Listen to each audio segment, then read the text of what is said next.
လုံးမင်္ဂလာပါညီမနာမည်ကတော့အင်ချူဖြစ်ပါတယ်ညီမက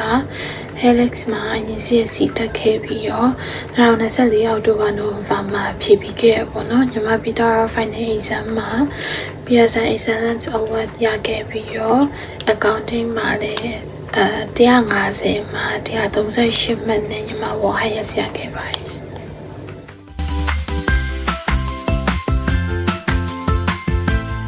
စားလေးလာတဲ့အခါရှုပ်ထွေးတဲ့ logic တွေကိုဘယ်လိုလေ့လာခဲ့လဲဆိုတော့ညီမလည်းဒီ accounting ကိုဒီစာတက်တော့မှတည်ခဲ့ရဆိုတော့စစချင်းတော့ခက်ခဲခဲ့ရပေါ့နော်ဒါပေမဲ့ဆရာမပြောရတဲ့ကိုတနေ့စားတနေ့ပုံမှန်လုပ်တယ်ဒီချက်ပြောရတဲ့ကိုတေချာလိုက်နာထောင်နေပြီးတော့ရင်ချက်ပေးရ practice တွေတေချာလုပ်ရင်းနဲ့ပဲညီမအဆင်ပြေခဲ့ရပါတော့ပြီးတော့နောက်ပိုင်းမှာ challenging ဖြစ်တဲ့အပုတ်တွေပါတွေကိုတေချာနားလည်အောင်တွက်တယ်ဒါမှမဟုတ်နားမလည်ဘူးဆိုရင်ဒီချက်ကိုတေချာမိရပေါ့အဲ့လိုမျိုးနဲ့ပဲညီမတေချာလေး practice လုပ်ခဲ့ရပါ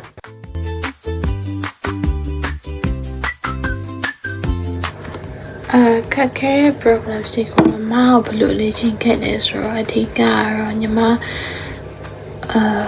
အဲ့လိုမျိုး challenging ဖြစ်တဲ့အပုတ်တွေကိုများရှာတွက်တယ်အဓိကတော့ဟိုလိုရှာရမလို့ပေါ့ဒီချက်ပေးရဟာတွေကိုဒီချာလေးနားလဲအောင်တွက်တယ်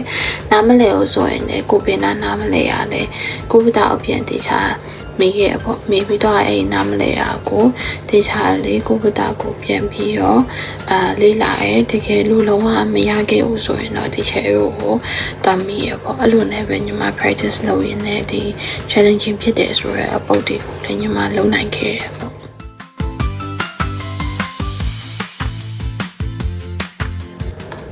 theory မေကောနေကိုဘယ်လိုအမပြရအောင်လုပ်ခဲ့လဲဆိုတော့ညီမဟိုလို theory တွေကိုခက်ကြက်တာမျိုးတော့မရှိဘူးဒါပေမဲ့ဒီကတော့ညီမ marking scheme ကိုကြည့်ရပေါ့ဘယ်ဟာ key point နဲ့ဘယ်ဟာတွေကိုသူတို့ဘယ်လိုအမှတ်ပေးတတ်လဲဆိုတာသိချာကြည့်ရပြီးတော့အဲ့ဟာတွေကိုပဲမှတ်ထားတာမျိုးရှိရပြီးတော့ရင်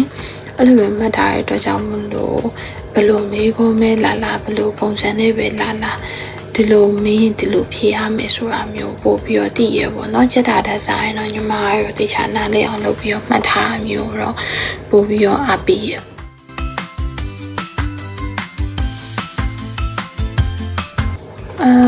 စာမဖြေရခါအမှတ်မရောအောင်ဘယ်လိုအားကိုတတိထားတဲ့လဲဆိုတော့အဓိကတစ်ချက်ကကျတော့ဒီဖြေရဲ့အချိန်မှာ spelling မမှားဖို့ရပြီးတော့ရင်calculation မှန်နေဖို့ရပေါ့နော်အဲ့ဟာမျိုးတော့တတိပို့ပြီးတတိထားမယ်တင်တယ်ဘာလို့လဲဆိုတော့ calculation မှားနေကိုတွက်ထားရကိုမှန်နေတဲ့ဒါနဲ့ဒီ calculation လေးအတွက်နဲ့အမှတ်တွေပေးရတတ်တယ်ပေါ့အဲ့လိုမျိုးဟာတတိထားတဲ့နဲ့ပြီးတော့ရင်မေကုန်းကိုတခြားဖတ်တင်တယ်လို့ပြောတယ်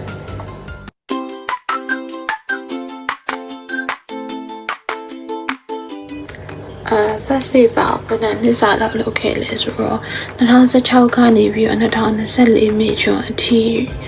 တေချာလေးလုပ်ဖြစ်ခဲ့လို့လုပ်ဖြစ်ခဲ့ရပေါ့နော်ပြီးတော့ရင်တခြား resource တွေအနေနဲ့ကတော့ CIE တို့ဒါမှမဟုတ်တချို့ teacher တို့အမှခိုင်းရမှာတို့ပြီးရဲ့အဲဒီခက်တယ်လို့ထင်တယ်ပုံစံတွေကိုတေချာလေးတွက်ခဲ့ပါတယ်အနည်းဆုံးအဲဒီခက်တယ်လို့ထင်တဲ့ဟာတွေကိုအနည်းဆုံး3-4ခေါက်လောက်တော့တွက်ဖြစ်ခဲ့ရပါတော့ပြီးတော့တခြား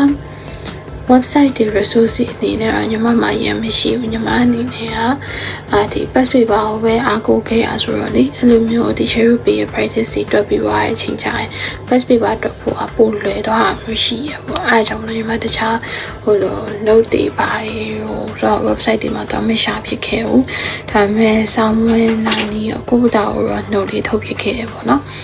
လို့မနှုတ်ထုတ်လိုက်တဲ့အတွက်ကြောင့်မလို့ဘယ်လိုဖြစ်လဲဆိုတော့ညီမတို့တောက်လျှောက်တင်ခဲ့တဲ့စာတွေကိုတစ်ခါ revision ပြန်သွားတယ်လို့ဖြစ်သွားတာပေါ့